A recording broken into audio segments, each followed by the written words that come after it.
Hello, welcome to the Melinda Eitzen Show. I'm Melinda. I'm a divorce lawyer and I've been helping people divorce for 29 years. And the reason that I have been interested in this work and have enjoyed doing it is I like helping people through a hard time. And I'm hoping this podcast can also be helpful and maybe provide some good resources for you. And for our very first episode, we're so happy to have with us someone else in a helping profession, Dr. Honey Sheff. Hi, Melinda. We're so glad to have you, honey. Well, thank you so much for having me. I'm very honored. So, honey, you're a mental health professional. And what I've learned, I work with a lot of mental health professionals, as you know, because people going through a divorce need to be in counseling, and sometimes their divorce was caused because of an underlying problem, maybe mental health, maybe substance abuse. But what I've learned is every mental health professional doesn't do every type of mental health service. That's true. Each of you has a focus, maybe by preference or training and background. What is your focus?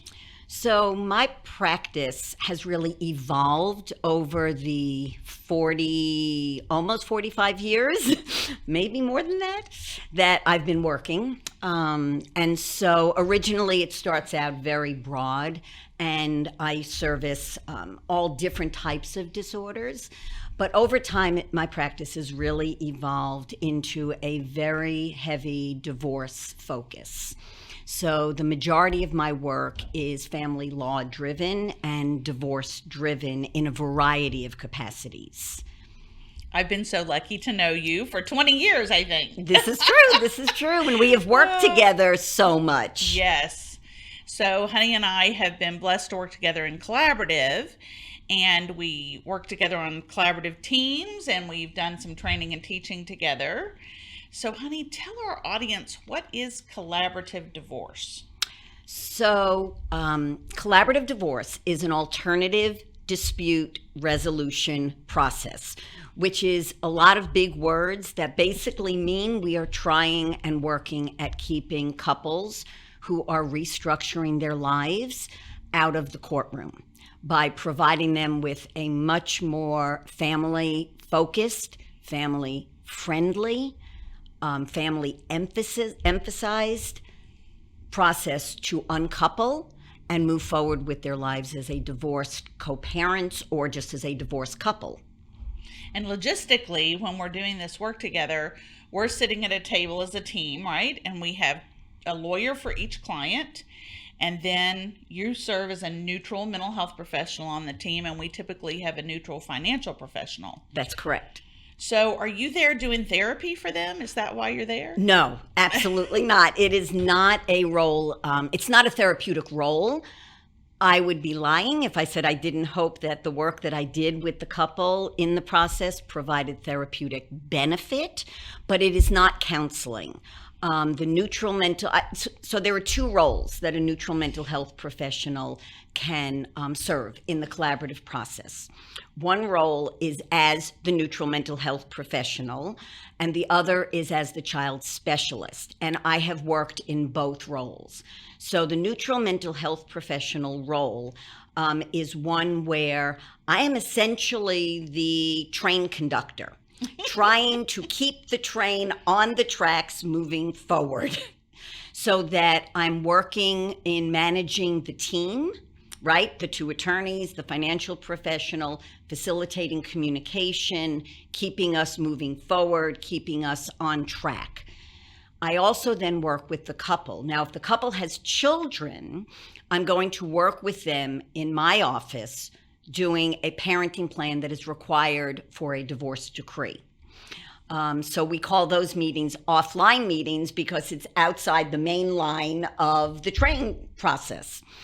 And I work with them offline to help them create the necessary parenting plan that goes, quite frankly, above and beyond what the family code would require, which sets the clients up for establishing a really solid foundation for their future co-parenting relationship. When there aren't children, I also work with the couple and do the same thing for both sets, one of which is to facilitate communication between the couple, no matter whether there are children or not. It is a hugely educational role that I serve. So I'm helping the couple develop better communication skills. So many times, the husband and wife may say, if we'd had this before we were here, we might not be here. The other thing I do is I manage the emotions on the team. So I manage the emotions for the clients, because getting divorced is an extremely emotional process. And then I also manage the emotions and communication for the lawyers and the financial professional, because our communication, our emotions play into the process also. I've learned so much in working on teams with you and with other mental health professionals. And I have observed exactly what you said, that some people, they're communicating better post-divorce than they ever did while they were married, because we're teaching them how. Exactly. And that is that's why I said it's not a counseling role, but I hope that there's therapeutic benefit from the work that I do. And because I'm a neutral, that is a magical hat that I wear, because I'm not aligned with the husband, I'm not aligned with the wife. I am working for their family, for their relationship. And sometimes I may have to call the husband out.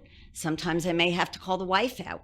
But I'm doing it from a neutral perspective. And so therefore, it has way more credibility than I would as a therapist, where I might be seen as more aligned with one or the other.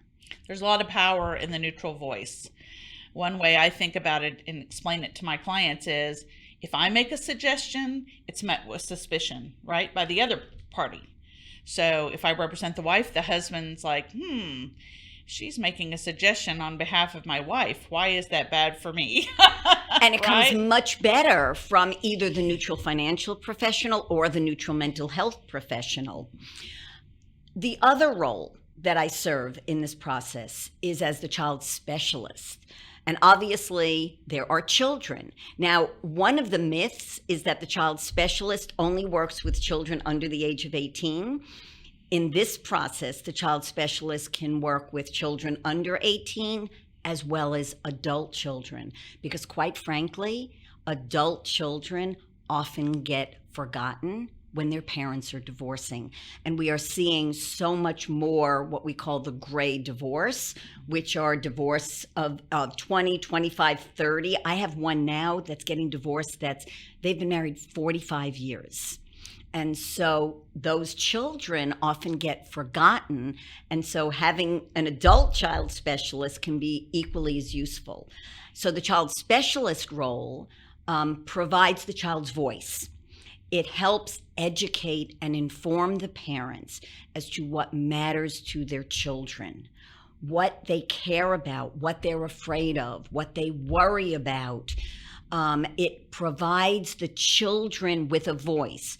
They don't get a vote, and they understand that from the beginning, but they do get a voice. And one of the things we've learned is that the child specialist giving that children a voice and then feeding that information back to the parents helps not only educate the parents, helps them make way better decisions, but in addition, the children feel valued because their parents cared enough to find out what matters to them.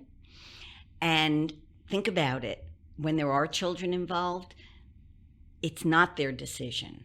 They are simply, in many ways, the victims of their parents' inability to stay married. Mm-hmm. And giving them value in the process can be tremendously helpful to their adjustment.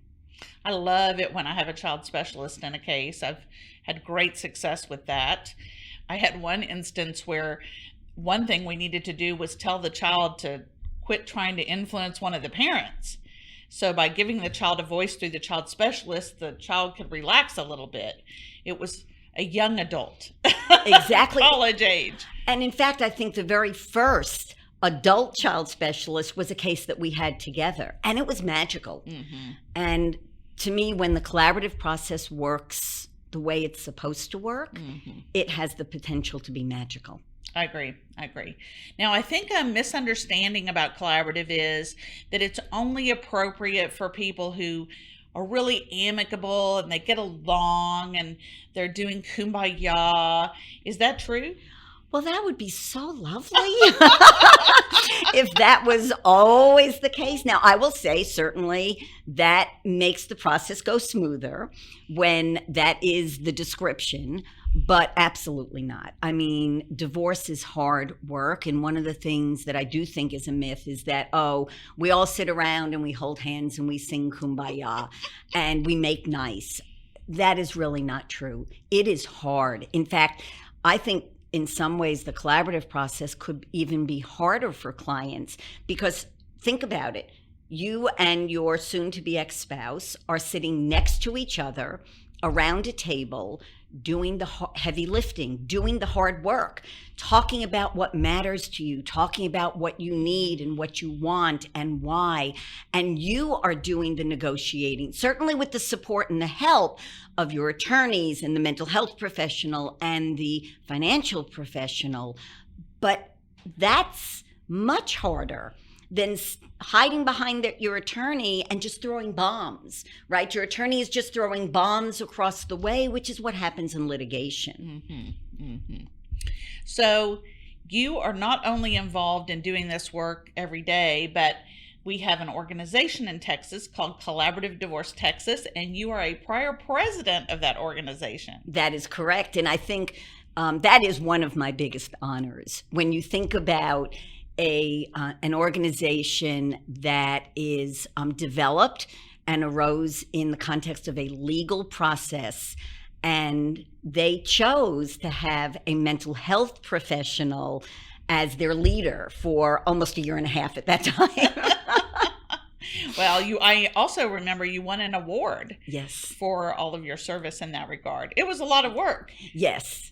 So what's the point of the organization and how does it serve regular people who might be interested to know more about Collaborative? So Collaborative Divorce Texas has actually they have a members only website. So it services and provides resources and information for their members, but they also have a Facebook page and the website itself is designed for the public. So it provides information about what collaborative divorce is and what it isn't. There are blog posts. There are profiles for attorneys, for mental health professionals, and for financial professionals, so that if you are looking or interested in learning more about the collaborative process, that is a great resource for you to look for professionals to help you, as well as information about the process and resources for you.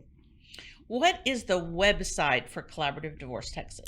It is collaborativedivorcetexas.com. Pretty easy. Yes. And our hashtag is divorce differently, because that is really what the collaborative process is designed to do, is to help couples, if you are facing divorce, to divorce differently. One thing I noticed in doing this work is people like the process for different reasons. I like it because of the creativity it allows. Like, you're not getting a cookie cutter result like you might in the court system, because the judges are limited by the law, they're limited by time. In Collaborative, we can be really listening for what is that family's needs and do something very specific to them. But I found that may not be why individual client is attracted to the process or other professionals. What attracts you to it? So can I speak to what I think also attracts clients? Yes. Because one of the things I think I neglected to say in describing the process, it is completely confidential. So when I say that it keeps you out of a courtroom, what that also means, it is completely confidential and protected. It is private. So that I think the privacy, divorce is a very personal, very emotional process for people. The privacy is a tremendous draw for a lot of people. I also think the creativity and I think the empowerment. And those are the two things that I am passionate about, because to me, the collaborative process allows you to be creative. So I'll digress for a minute. I was in a mediation recently where I was assisting the mediator. It was not a collaborative case.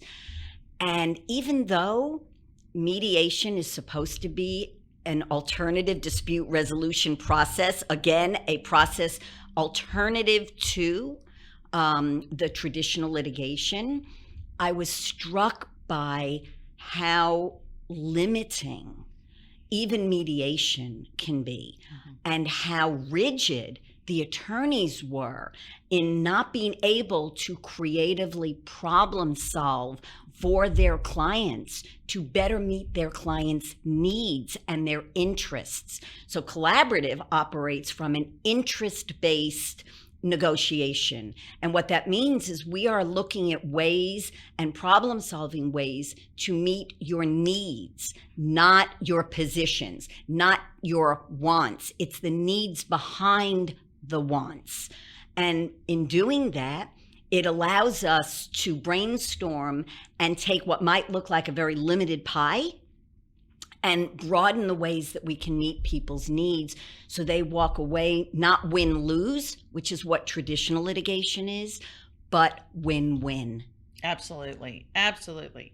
And so the other thing that I love about it, that means the most to me, is that it empowers people to make their own decisions.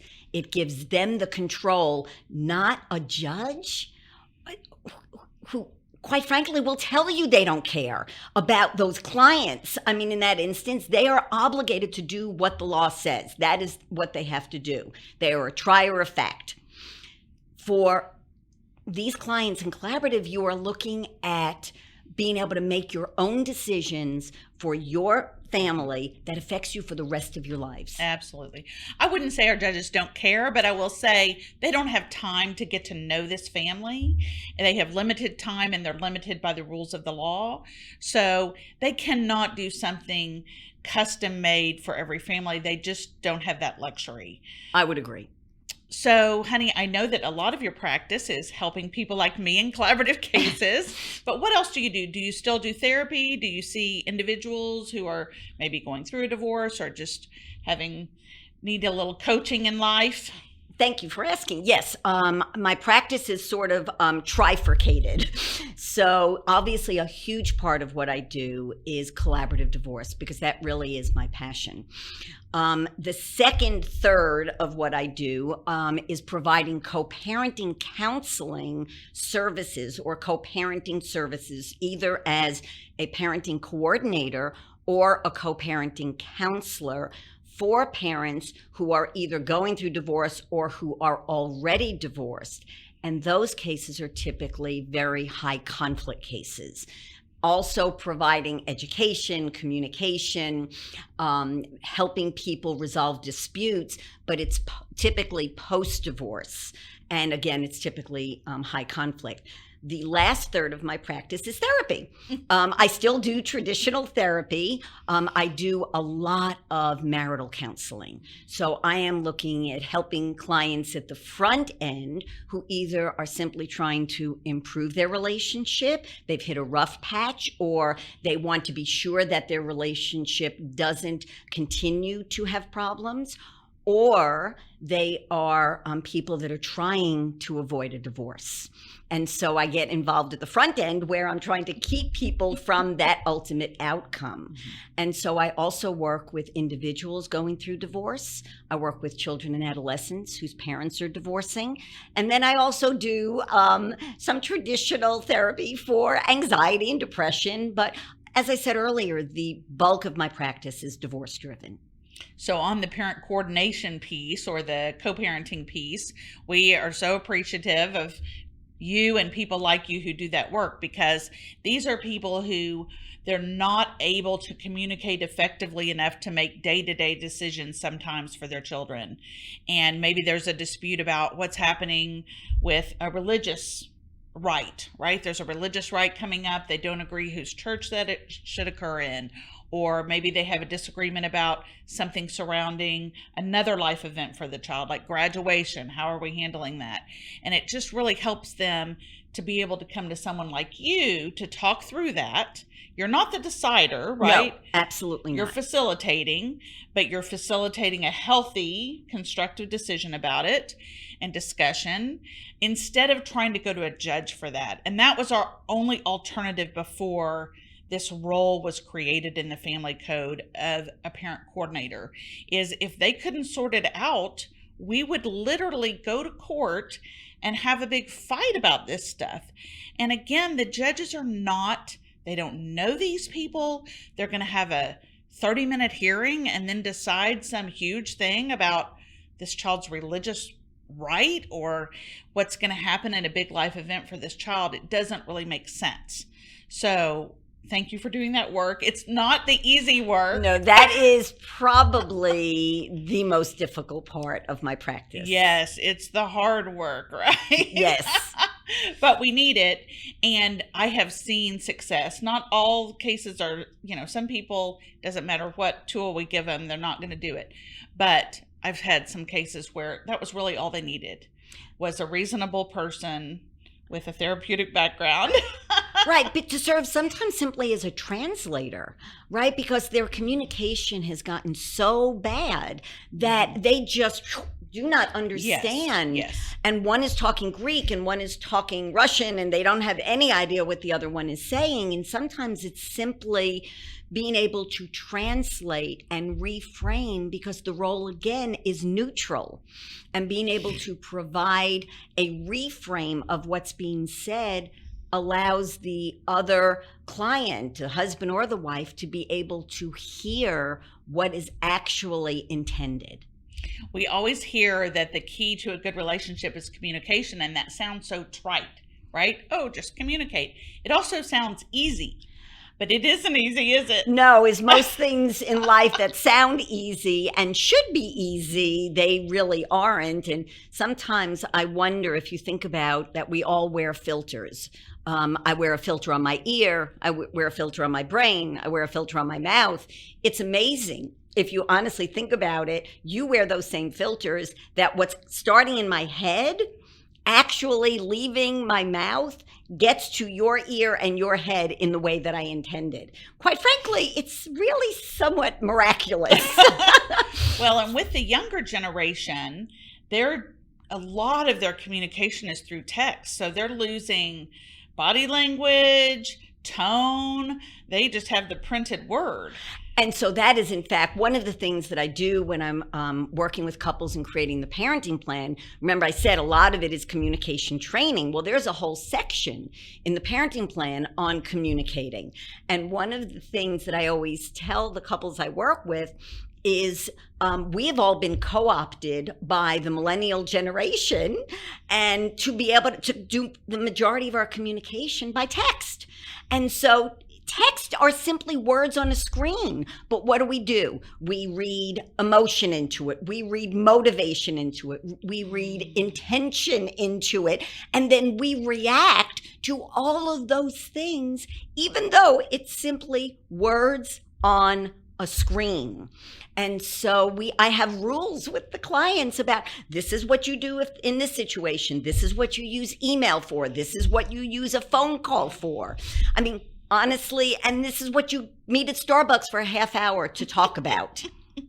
Yes, because there is a time and place for in-person communication, person to person. Now, everything we've said today, we're not talking about people who've been victims of domestic violence. So people who've been victims of domestic violence, there needs to be special care to protect those people and not allow them to be re-victimized. So in collaborative, we could still handle a case that had domestic violence collaboratively, but we might, for example, not have them in the same room, correct? That is correct. Remember, I said one of the beauties of collaborative is the creativity. So not only creativity in terms of problem solving, but creativity in terms of process. In fact, if we know that somebody has been a victim of domestic violence and they are still wanting to do collaborative, that option is available to them, but it has to be an incredibly informed decision in ways that ensure their safety and security and their comfort. And so, in fact, Melinda, as an attorney, before you can even engage in the collaborative process, you need to screen for domestic violence. You have a whole tool that you have to go through to be sure that we are addressing the needs of the clients, correct? Oh, absolutely. And what I've learned is the way to ask the question is not, have you been a victim of domestic violence? People don't know what that means. So I say, has he or she ever pushed you? Has he or she ever restrained you? Because that's usually how we see it starting. And without intervention, it tends to escalate. So we want to be sensitive to that no matter what. Honey? Because in reality, many victims of domestic violence do not identify themselves as victims of domestic violence. What's so hard about that, helping that community, is you have to break them out of it enough to recognize that they're in an unhealthy situation. It's become their normal. That's right. It's sad. But we're here to help.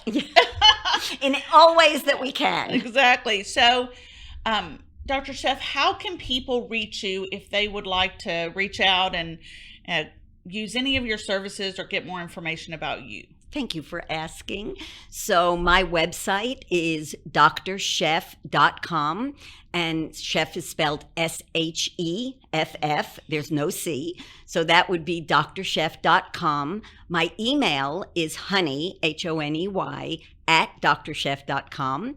And my office phone number, where you will speak first with Dee Dee, my admin, is 972-733-0075. So great to have you with us. So wonderful, and I'm so excited to be your first guest. Well, Truly I couldn't an think honor. of a better person. Thank you so much. So before we wrap, I want to give you the tip for the day. So you heard Honey talk a little bit about one of the things she offers is premarital help people premarital or during their marriage to stay married. And I like to, from a divorce lawyer's perspective, encourage people to have a healthy marriage because we see what can cause it to destruct. One thing I encourage is see a therapist. You can call him a therapist or a marriage counselor or a marriage coach if that makes you feel better, but see one regularly. We all, I think, understand it's normal and appropriate to go get a physical for our body on an annual basis and make sure, everything preventative we need to be doing, we're doing, or at least know if we're not. It's an informed decision. If I ate too many cookies, at least I know. We should do the same for our marriages. You don't want to wait until you're at the total crisis, and because sometimes it's hard to recover from that. And I've seen so many cases where I thought if they just had an intervention a year ago or 2 years ago, then they could have saved it. But what happens is people mourn the marriage while they're in it. So you want to do that work regularly. It's just an hour. Go for an hour and have a little checkup, because we all could use improvement on our communication, and we could all invest a little bit more time in our marriages to make them what we want them to be. So that's the tip for today. Thank you so much for listening, and please come back next time. We would love to have your comments or feedback or ideas of what you'd like to hear on the podcast, and you can reach me at melinda@d-elaw.com. Thank you.